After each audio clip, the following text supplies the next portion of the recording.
pattern of authoritarian rule in various places. After colonial rule, like a lot of different countries have had populist authoritarian leaders. So we wanted to understand why this happened, what circumstances led to these leaders, how they're able to stay in charge despite not being effective leaders or good people, like committing huge, large-scale acts of violence. And then, like, yeah, how did they become popular? How did they stay in power? And how has the impact of their reigns kind of affected the landscape of Southeast Asia? Next slide. Sorry. So this is Rodrigo Duterte, who was the 16th president of the Philippines. He served from 2016 to 2022, so a 6-year term. Positions of power that his family has held. His father, Vicente Duterte, was the governor of Davao for 8 years. Rodrigo Duterte, before his presidency, he was elected mayor in 1988, serving over 22 years in this political position. He was elected vice mayor after his mayor term ended, and we believe his agenda that pushed him to his political dominance was his war on drugs. Could you, next slide, sir? So the significance of his presidency is that post the 1986 constitutional order, which was set in place after the dictatorship of Ferdinand Marcos, who abused martial law to use military dominance over citizen rule. And post the Constitution, which aimed to set the presidential term to 1 term, it's set to decrease the president's power to impose martial law. It also decreased the president's political power over other leaders in the Philippines. He violated the human rights that was set by the constitutional order during the presidency, as the war on drugs, which was the inhumane killings of citizens in the streets who were found with any substances. He sent in the army or military forces into neighborhoods to gun down any citizen caught with substances. He opposed and implemented strategies to foreclose outlets to limit the amount of speech and information that was being spread about his agenda. He also politically oppressed with killings, with threats, and with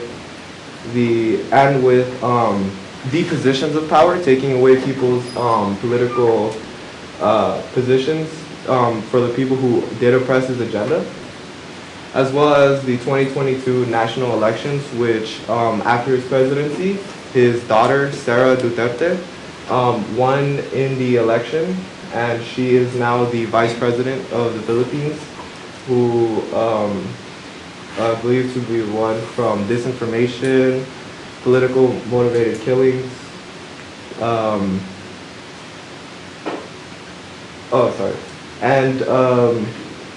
This presidency and this after presidency that she was indicted to furthers the belief of the Philippine oppressive rule. Next slide. Okay, so Suharto was Indonesia's 32-year dictatorship. So after many years of working his way up in the military, Suharto was second in command of the Indonesian military under the Sukarno government. And poor implementation of agricultural reforms and economic policy by the Sukarno government led to growing popularity of the Indonesian Communist Party, also known as the PKI. And while Sukarno tolerated the communists, Suharto and the military held a very anti-communist stance. And then on October 1st, 1965, the 30th of September movement, which was a communist group loosely related to the PKI, kidnapped and murdered 7 high-ranking officials, including first in command of the military, which was General Liani. So now Suharto was first in command in the military. He was commander-in-chief, and he blamed the entire PKI for what happened on October 1st.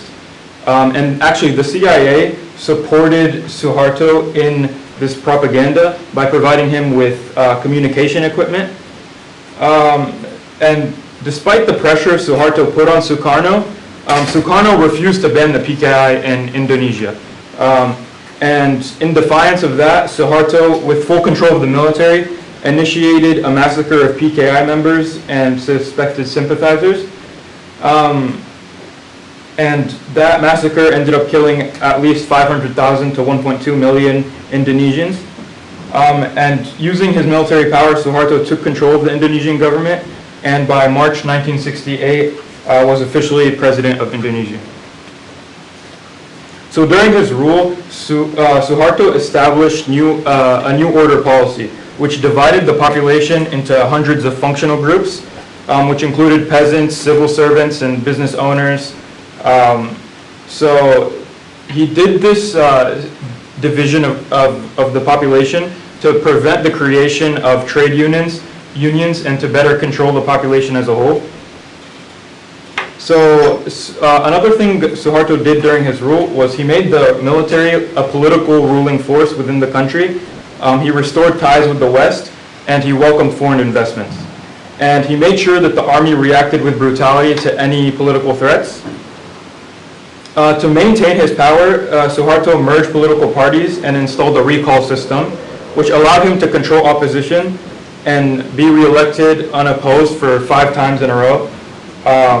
There was also widespread corruption within the government, so profits from oil, timber, and foreign investments were pocketed by Suharto, his family, and his friends. And Suharto also invaded left-leaning East Timor and carried out a brutal repression of the population, which claimed over 200,000 lives. And in 1998, Suharto finally resigned due to widespread protests among the Indonesian population and a loss of military backing, so he could not crack down on those protests. So why Suharto's legacy is still felt? So we can just see from these numbers the immense impact he had on the Indonesian population and East Timor. So it's estimated he stole between 15 and 35 billion dollars from the Indonesian population. And as I stated before, 500,000 to 1.5 million Indonesians were killed in his rise to power. And in his occupation of East Timor, 200,000 East Timorese people were killed. And then in the current state of Indonesia, we can see actually with President Widodo and the 2024 Indonesian election, President Joko Widodo is showing shades of Suharto in his attempts to keep power through his son. So Yoko's son was only eligible to run because the Constitutional Court ruled that people younger than 40 could run for president and vice president if they had held office before. And this changed due to a ruling from the Constitutional Court. The Chief Justice of the Constitutional Court is President Yoko's brother-in-law. So there's some clear corruption going on. Yoko's son is the running mate of Prabowo Subianto, who has been accused of human rights abuses. And actually, Prabowo and Yoko ended up winning the 2024 Indonesian election, so they will both be in power together. So a lot of what we talk about is the history and how all these structures came to be, but what we really want to get to is why these effects are so impactful. So the EIU, which is the Economist Intelligence Unit, measures democracy on a 10-point scale, 1 to like complete authority and corruption, 10 to democracy, and a lot of Southeast Asia is measured at a 5. But that doesn't seem quite right because everyone is being corrupt. So a lot of the recent elections, like they just said, are kind of mirroring these trends, and a lot of the reason that these trends are so able to continue is because the U.S. involvement has kind of perpetuated these countries being reliant on kind of extraction of resources and monetary funds. The U.S. claims that they kind of involve themselves in these countries to prevent a domino effect, which is just to say that if one country falls to communism, it will have a domino effect and a bunch of other countries will fall to communism. And that was actually their primary reasoning to involve themselves in the Vietnam War. This left about 58,000 American troops dead, but when you compare it to the 1.4 to 3.5 still unaccounted for million Cambodians dead, you can kind of see the contrast of the power imbalance. The presidents at the time basically told the American people that this is how we prevent our way of life, while kind of displaying no regard for Southeast Asia's way of life. A lot of the involvement that was engineered in this conflict was from Henry Kissinger. I read his book this quarter, so like that's kind of why I'm talking about this. But I think Rene Rojas really like encaptured his like way of addressing all these issues, was that he embodied the resolve to ensure favorable conditions for American investors in a much of a world as possible, which kind of just like shows you how much like of an American outlook that was prioritized. And if you look at the news, there's still a ton of kind of issues going on in Southeast Asia. In Cambodia, there's been a crackdown on the political structures that has closed the independent newspapers. In the Philippines, like they said, the anti-drug crusade has killed thousands. India, civil society is making sure that people are limited in voting rights. And in Laos and Vietnam, they still remain under kind of a Leninist dictatorship, which is basically to say that like the personalistic rule of Hussein is kind of prioritized over freedom of speech and freedom of rights. To kind of back these countries that are trying to like become more independent, especially Taiwan, China has kind of emerged as a kind of a key patron of military defense and political support, and they've really cracked down on the Thai political system that kind of undermines the security agreement that we have in Washington with Taiwan, is we're kind of supporting them instead of China. But if China really does back them, it kind of continuates this dependency on major powers that rely on a lot of oppressive nature and kind of political tactics that like suppress everyone else's rights. And it basically just undermines the emergence of any social progressive movements, of socialist movements that are trying to kind of fight back. Cambodia is having a really tough time because Kissinger's effect in Cambodia is still felt. Cambodia, Vietnam, and Laos are still trying to identify all the landmines that were set, and a lot of them happen to be in farmland, which kind of destroys the economic opportunity that they have in these lands because they can't farm them. When Kissinger lost Operation Menu, which was like his personal AOK of 3,875 Cambodia bombing raids, they kind of extenuate the way that his impact is still not dismissed in the country when we've kind of just kind of quote forgotten about it. And basically the sad reality is just that like the bombing campaign has contributed to the rise of the totalitarian Khmer Rouge regime, which has carried out a 4-year rule, which according to the Constitution it got extenuated. In the effort to kind of reverse this, the Pol Pot dictator of the Khmer regime killed about 2 million people to kind of quiet up the revolution. So it's kind of safe to say that Kissinger was always involved in the after effects of how this stuff came to be.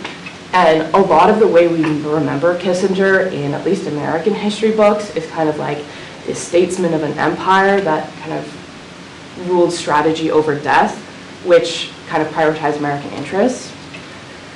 So basically just like the key takeaways is that like Kissinger's legacy is still felt in like prosecution of the minority countries in Southeast Asia, and this like expansive and like tough regime on Vietnam has inspired the allies in Southeast Asia to kind of curb press and kind of curb democracy and like critical voices that have any chance to have any opposition. And they basically just pose a threat to any chance that these countries have in forming their own political identity and their own sovereignty and in their like development after the like colonization and American interest. And if you want to implement US democracy, you kind of have to go through a lens of like, why are we trying to even implement it in the first place? I think a lot of what I've learned from this is that the US style of democracy is just kind of implementing our own way of political standards, and does it really mean complete freedom of expression and control for, Southeast Asian citizens over their own government. I think it also begs the question of how much influence will the U.S. continue to have in these countries, and will the truth of what actually occurred in these countries kind of be more buried? Kissinger and his administration the effects are still felt so heavily that the reality of Southeast Asia, which they still live in, seems to be very hidden. It took me a lot to find out numbers of how many people were actually killed during the conflict. So basically history just talks about how Kissinger affected U.S. foreign policy and what he did for capitalism, but it begs to answer the question of is it really only because of the U.S. self-determined interest to preserve their money in these countries? And so that's why tactics of voting, maintaining literacy, and staying updated are more vital than ever, because our own election's coming, and that will have a huge repercussion for other countries that we're involved in, and basically just how to ultimately bring this kind of continual cycle to an end.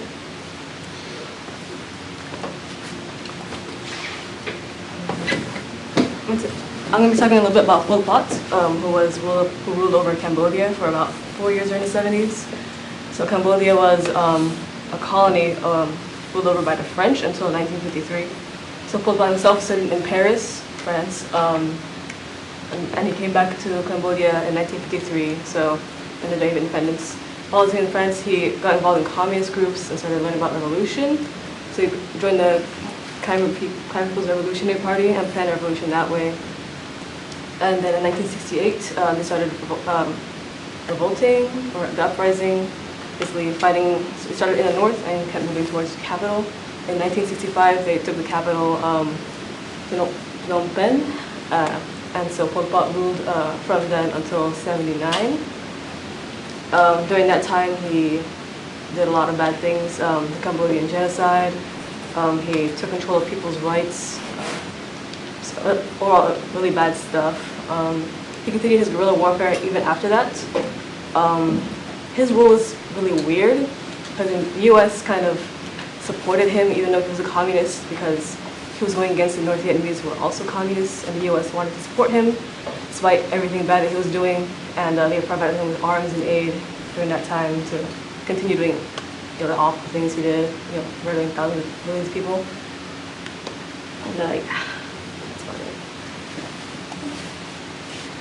So I think as we're looking at these different examples, we see some things that are similar across them, some things that are different. Like a lot of the previous examples that we've talked about have been single figureheads. So if you think of a Marcos or a Suharto or some figurehead where they rally the popular support around them and then they stay in charge, it's a dictatorship. I think the example of Myanmar is a bit different.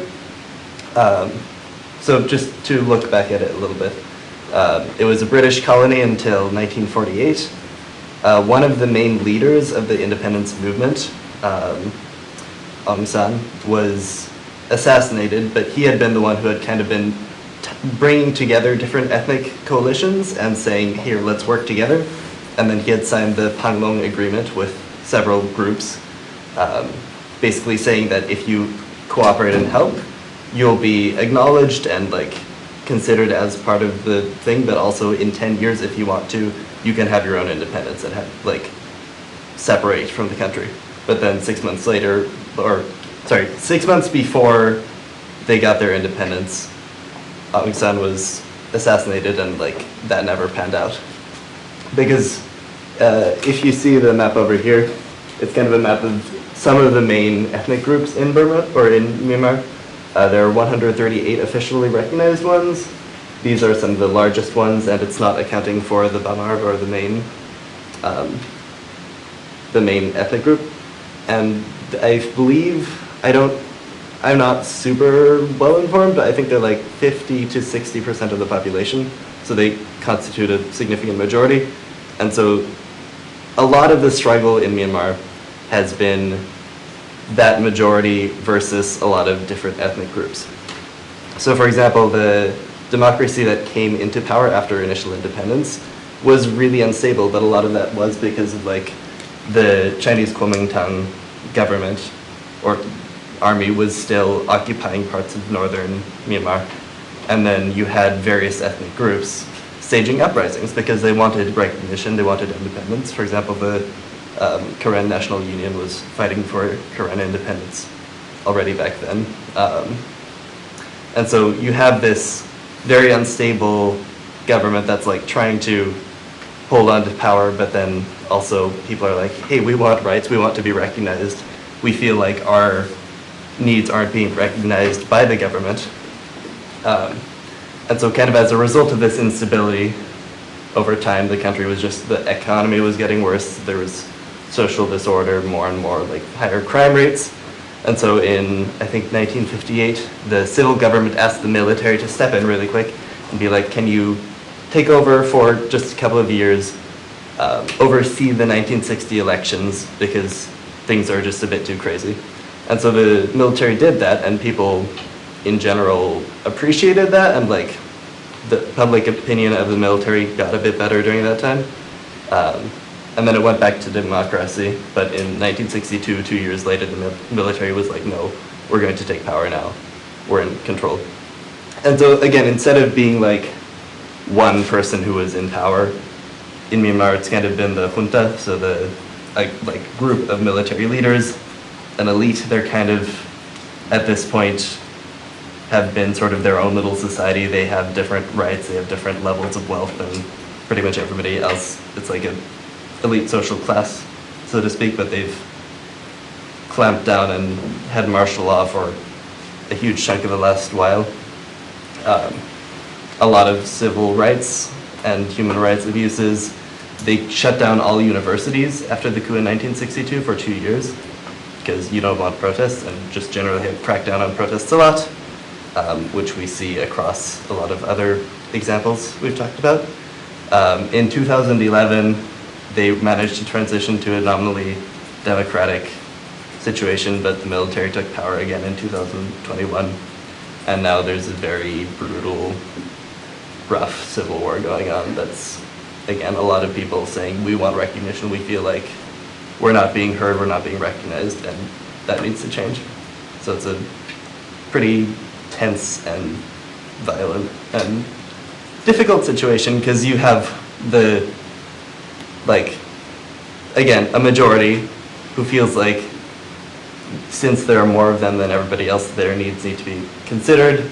But if you release that power and if it becomes unstable enough, then all these people, they're like, oh, they'll leave, you know, and then who knows, maybe like international people will back them and then we won't have anything. And it's a really difficult situation that I don't understand very well. But yeah. And so I just want to go over some common themes that we noticed while studying all these different dictatorships and ruling. So first one was a lot of dictators maintain their power through misinformation, whether that's through the media or law. So for example, President Duterte, he maintained his power through misinformation a lot through social media. He killed, thousands of people, as Emir said. And so basically he just kind of like kept that quiet through social media. Said, all these journalists, they're lying to you. I'm not really, that brutal. I'm just doing what's best for the Philippines. Suharto also did this through the law, through history books. My mom, she grew up in Indonesia during Suharto's rule, and she told me that basically in the history books, they kind of just go through Suharto's version of history. They say, oh, Sukarno peacefully transferred power to Suharto. There was no coup. There was no, assassinations. There was none of that. Suharto's doing what's best for the country. And Pol Pot also did this with the Cambodian genocide. I read a few articles about how basically the Cambodian genocide is misrepresented to a lot of people.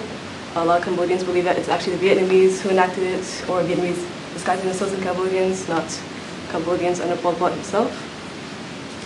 A lot of dictators also used nationalism or made major changes to the country. And so Duterte kind of made this image that he was cleaning out the Philippines, that he was doing what's best for the people by getting rid of all these scum who were ruining the country with their drugs. And so that's kind of how he justified what he was doing. Same with Suharto, he made lots of major changes to the country through U.S. involvement. He had financial loans from the U.S. in order to do a lot of changes, reform. through law. And a lot of dictators also used fear to keep control. Duterte is like a good example of strongman politics in Southeast Asia. He's kind of like ruled with an iron fist, who was always going around saying, you know, I'm the tough guy, I'm in charge. You know, you can see with a big, you know, rifle there. And so he's just saying, you know, I'll do things to whoever stands in my way. And so that kind of just helped people to not go against him. Same with Suharto. My mom told me that people were always afraid to speak out against him or say that, you know, his history doesn't seem right because they were afraid that something would happen to them, you know, they or their families would disappear. And that was the main way that Pol Pot ruled too. He controlled Cambodians, you know, every aspect of their lives, you know, their politics, you know, how they lived, every single thing. And if they spoke out against it, if they complained about conditions, they were killed. And so very clearly the rise of power for a lot of the dictators is related to the Cold War or US involvement. For Duterte, the war on drugs again, basically the war on drugs is, you know, justified because, sorry, I'm blanking. Justified because, you know, drugs are mainly used in lower class communities, and so a lot of that was coming from this colonialism, you know, what happened to the Philippines after the Spanish and the American left and kind of destroyed everything and took everything with them. So drug use was a major problem for those Filipinos after colonialism. For Suharto, he mainly took power using US aid. His coup was CIA backed, as Hassan said. And they also helped that Sukarno was left-leaning. You know, he was not allied with communists, but he wasn't strongly against them. And you know, he was also not a big fan of the US. You know, we talked about how we talked on class about the Bandung conference and, you know, to hell with US aid. And so the CIA didn't really want him in charge, and Suharto was a good way to get rid of Sukarno. And in Pol Pot's example, I forgot to mention this earlier, but obviously Kissinger and the bombings of Cambodia, killing, you know, millions of people. That's how the Khmer Rouge gained power in Cambodia, just because the US was killing, you know, millions of people and lots of destruction.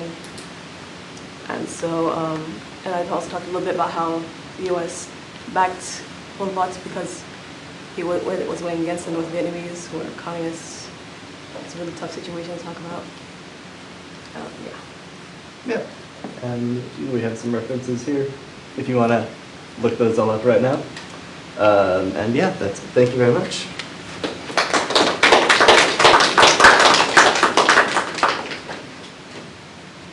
Any questions?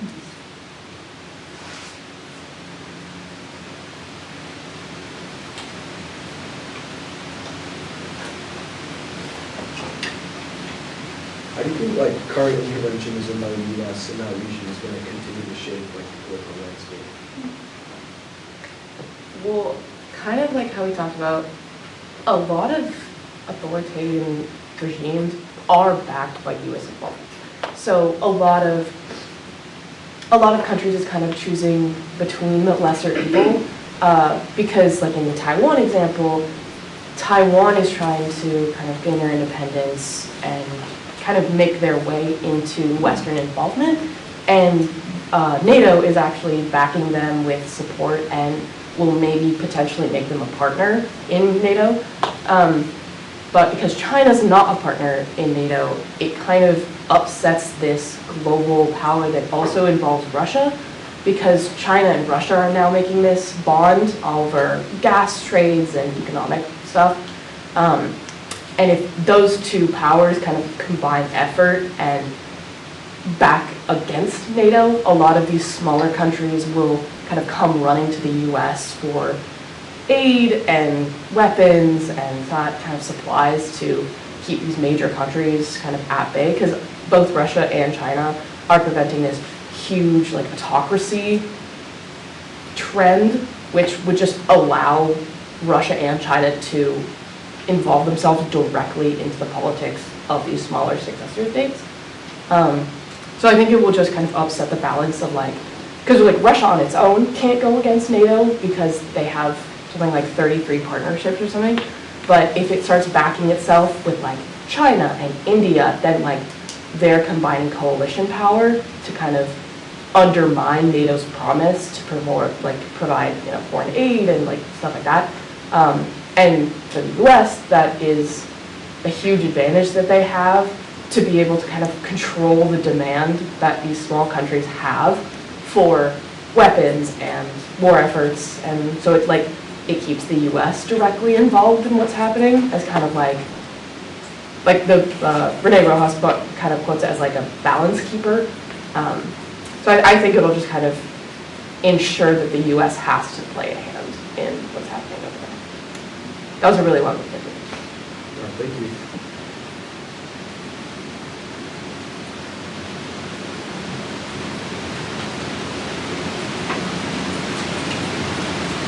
Any other questions?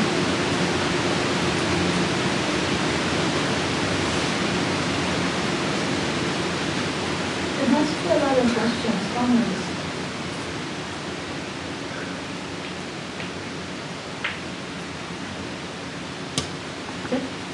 You guys focused a lot on the history of political instability in the region.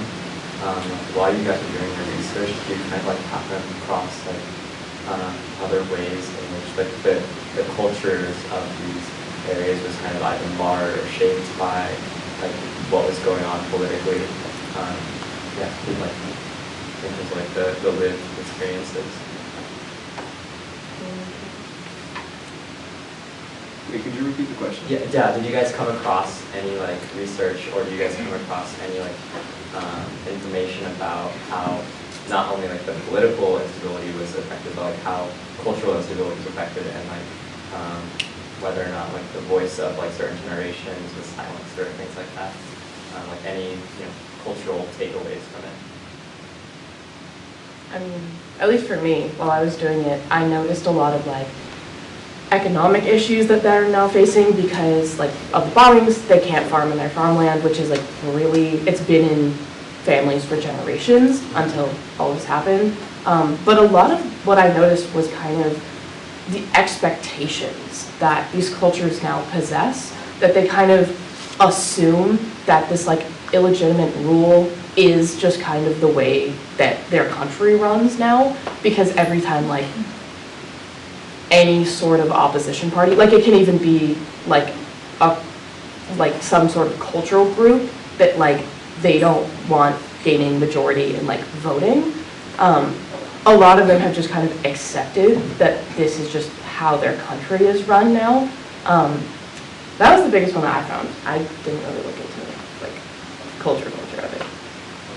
I don't have a source for it, but I have my mom who's Indonesian. She grew up in Sartowo, and I noticed that she's become really disillusioned with politics in general, and specifically Indonesian politics. During the election, I was trying to talk to her about it, get her involved, let her know about it, because she hasn't been there in 30 years, so she just kind of doesn't expect much out of Indonesia anymore. She kind of feels failed that there's only corrupt people up top. She doesn't feel like there's any change possible. That's not exactly true. She just doesn't feel like there's a point in becoming aware of all these things. Building off of your question, what is that how does that culture war look like in Myanmar, since it's kind of all these different ethnic groups kind of fighting for something? I don't feel like I have a deep understanding of it, and it seems like a really, really complicated issue. But I think the way to think about it with that, and I think with a lot of other countries, but maybe most clearly in Myanmar, is that when you have an authoritarian power that's centered around a particular ethnic group, or just in general, that is the dominant narrative, right? But when it's associated with an ethnic group, that I think exacerbates that, because it means that not only are we saying let's clamp down on all opposing political narratives, but that also becomes cultural expression of desire for freedom and identity and recognition. And I think there are also issues when you talk about this, because you have ethnic groups often tend to be divided geographically as well. So if you think about like the subsets of people that'll be in the main cities might be very different, and thus like more likely to vote, more likely to be able to be in positions of power, would be different from other, like, that means that minorities wouldn't necessarily be represented as much, especially, like, even before you get to oppressive regimes. Like, the Karen people, as I understand, are mostly, like, more from the mountain regions. And, like, there are a lot of different groups that are, you know, some are in the lowlands, some are in the upper areas, and that kind of, yeah, it exacerbates it when you say you have this main coalition that's kind of ruling everything and is the elite and is just clamping down. I don't think that was a very clear answer, but did that address? No, that's good. I'll also say a lot of what I looked at was not even just like the POV of how all of this is being told to the rest of the world. A lot of shutdown of newspapers and media and stuff within these countries is kind of the primary outlet that a lot of the truth would get out to everyone else, but because they're the first point of shutdown, it kind of like determines not only like which ethnic groups, which political parties, which leaders, whoever decides what we're getting, I think is one of the biggest cultural impacts, is because it takes you, you know, half an hour on a Google search to find, you know, the right article about one journalist who got placed in Cambodia. So like, I think it's just, it's very like well wrapped up, and a lot of, at least what I got taught, primary history was like, here's how the US kind of like unfolded all these conflicts and like how much of a part we had to play, and they were like, it wasn't us. So I think it just kind of like determines who gets to tell the narrative of like which communities are like not oppressed, but like they are.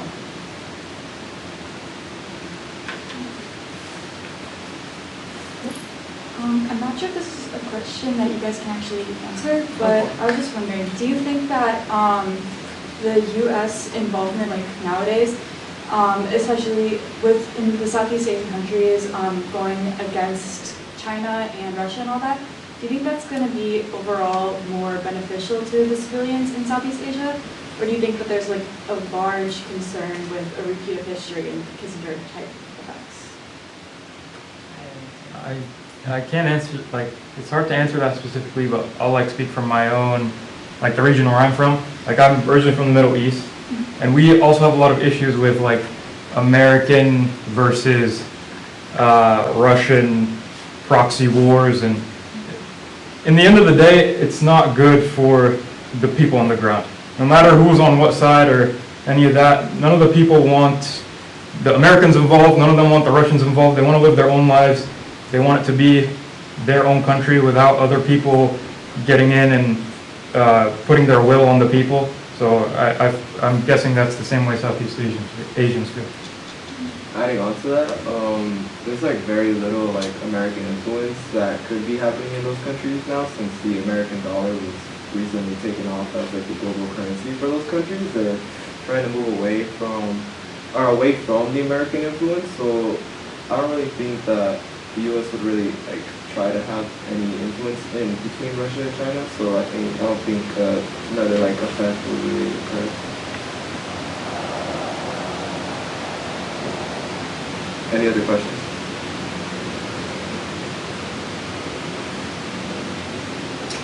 Can I ask a question? Following up on all of you, I was wondering if you could say something about what Faisal was saying about your mom. And it's interesting that it's the mom. Very similar to what Pop was saying in your presentation about your mom. All this hidden history that you don't know until your mom tells you, right?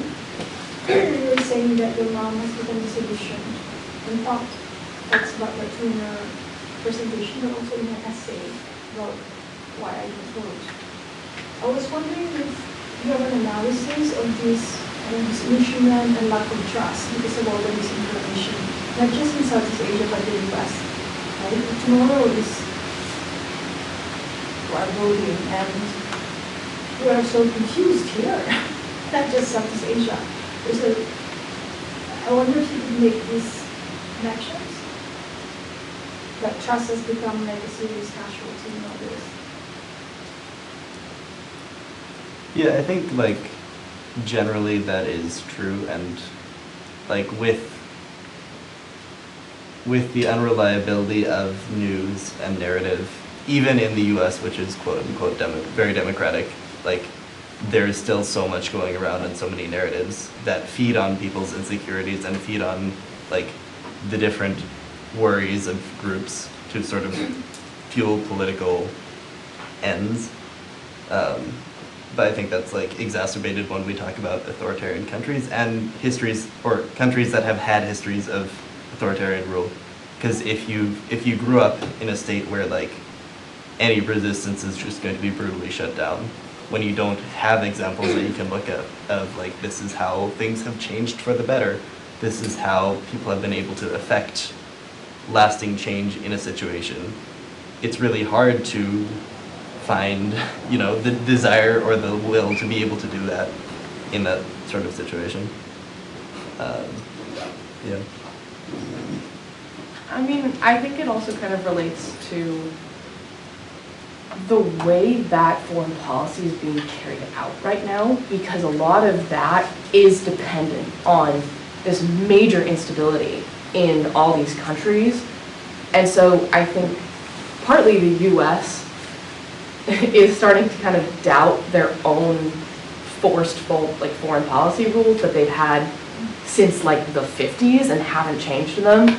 I think they're kind of starting to realize that they're like, not only are they feeling the doubts about like what they're up to, but also the American people, I think especially as a younger generation, a lot more people that I have talked to are a lot more informed on like what's going on, but kind of, you know, as I said, they're just so discouraged from voting because like at the end of the day, like whatever party you're registered, that's how you vote, even if you don't support the candidates that are running, because like they don't really align with what you believe. So I think it kind of just like, it just reminds me of the analogy of like, nobody really knows what they're doing, and I think that's starting to like really embolden, because the US has been seen as this like, you know, secure, tough, you know, global capitler, but now it's kind of like American citizens are kind of like at least more conscious that like what they're being fed may not be true. So I agree with Joseph. It's like just the pure lack of authenticity in like the voting process, I think is a huge issue that like if we have it, everyone else does too. Especially like if we are really trying to implement like US democracy everywhere else. Like we would just transfer those problems everywhere else. I think like a lot of that relates to just the citizens in the country, like or of any country, feeling like they don't have, feeling like their voice is not reflected in their government, feeling like they have no control over or say of what happens in their country. And I feel like in Southeast Asia, in the Middle East, and it's growing more and more here, where like I'll bring up like my parents, for example. They are sort of the same way with Faiza's mom, where it's like, for our country back home, like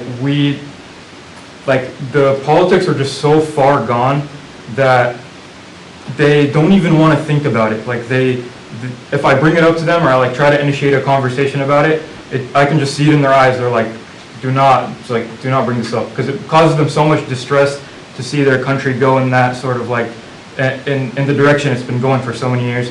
And like I feel like you can see that sort of that sort of feeling slowly rise in this country as well, where people don't feel like what's happening in the government has anything to do with them. Like they can't, no matter which way you vote, the issues are still the same. So there's no hope at all? Well, no, I think a lot of, at least from my personal experience, like I chose my degree in political science, and a lot of people that I've talked to, it's almost kind of like biding their time, which is like kind of a weird way to think about it, because like we should be taking as much action right now as we can, but a lot of the people who I've met, who I think are like the most intelligent on issues like this, are too young. Like, you have to be 40 to run for president. Like, no one has really gotten the chance to like involve themselves directly into like what's happening. So I think a lot of just like reform that needs to be taken, it has all this opportunity right now. Like in the World Trade Commerce right now, one of their representatives just brought in this new way to kind of reform trade agreements, where instead of every country coming in with a predetermined list of like the outcomes they need for their country, they don't get to come in with anything, and they all have to like create a singular one together. And they tried it for the first time, I think in 2023, something, and it worked. And so like now all of these establishments and organizations, it's like they have even been taught that like this is the only way that you can kind of reform your country. But then once they try something else and it did work, I think a lot of organizations are kind of finally starting to like turn to the fact that there are alternatives. And like, especially for our election, but even the Southeast Asian elections, they do have these candidates who, even if they don't win any sort of election, they're bringing forth these like platforms and these kind of mobilization of younger voters and kind of just like people who weren't alive during like this really long regime, so they don't like expect it to be like that. And so at least it's getting like popularized instead of just like suppressed. Because like even in Taiwan, the hope is that they just kind of become their own sovereign nation instead of US or Chinese involvement. And I think a lot of people are used to like it being one or the other, but a lot of these countries are starting to kind of emerge as their own nation with their own ideas and like how they want to be run. So I would say it depends a lot on like, especially younger voters like who are seeing the tangibility of these new things coming, and like they might not be here right now, but like we're all going to enter the workforce and like we can all bring these ideas, and like a lot of young people are really outspoken, so like I think that helps. Yeah, I would add two things to that. One is like the personal and one is the larger scale.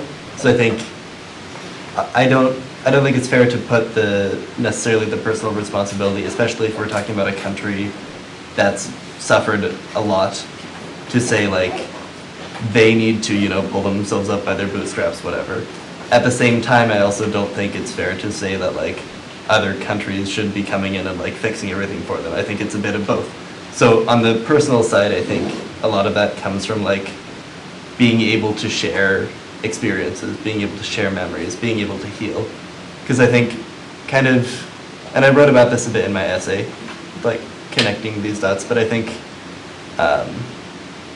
if you look at how repression happens under an authoritarian regime like this, it kind of doesn't allow for healing. It doesn't allow for people to process and move on from what happened often, because they can't share their stories, they can't share their perspectives because they're against the dominant narrative. So I think having that, and hopefully the increased flow of information nowadays with the internet and social media and all of these things, can help people be in a better place to like be optimistic and have hope and learn about other people who have done similar things and thus push for improvement. And on the other hand, I think like, as Lily was saying, like as, for example, the US position evolves and maybe comes a little bit better. I'm not super optimistic about that because we're still very much supporting our own interests, but if there are other ways that other communities and other countries can, help make it easier for, I guess, self-realization and individualization. We're running out of time, so thank you very much for such a powerful, moving, driven presentation. Don't forget on Friday, if you can come in person. Parents Group is presenting. It's also March 8th, International Women's Day. There will be protests all over the U.S. because of what's happening in March. Yes. Can you set up the computer in case we can join from Zoom? Yeah. Okay. Yeah, sure. We see you on Wednesday.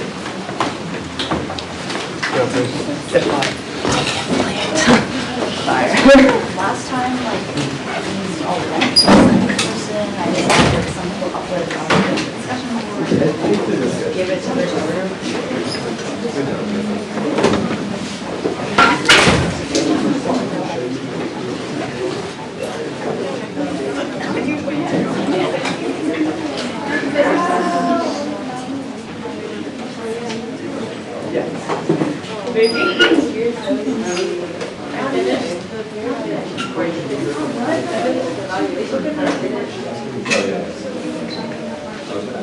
Okay, sounds good. Okay.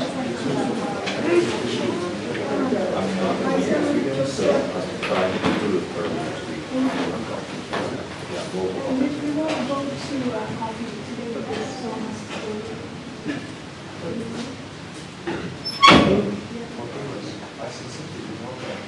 Looks like full response to the same. This is for the essay. yeah, I know, I can see that. And I saw it with my new. Recently, that way, I think we able to get the response. It's okay, you can post it up here. Yeah, I see. And just skim it. Thanks for education. Part 18 for last day. It was open. It's Friday. But I'll do some changes.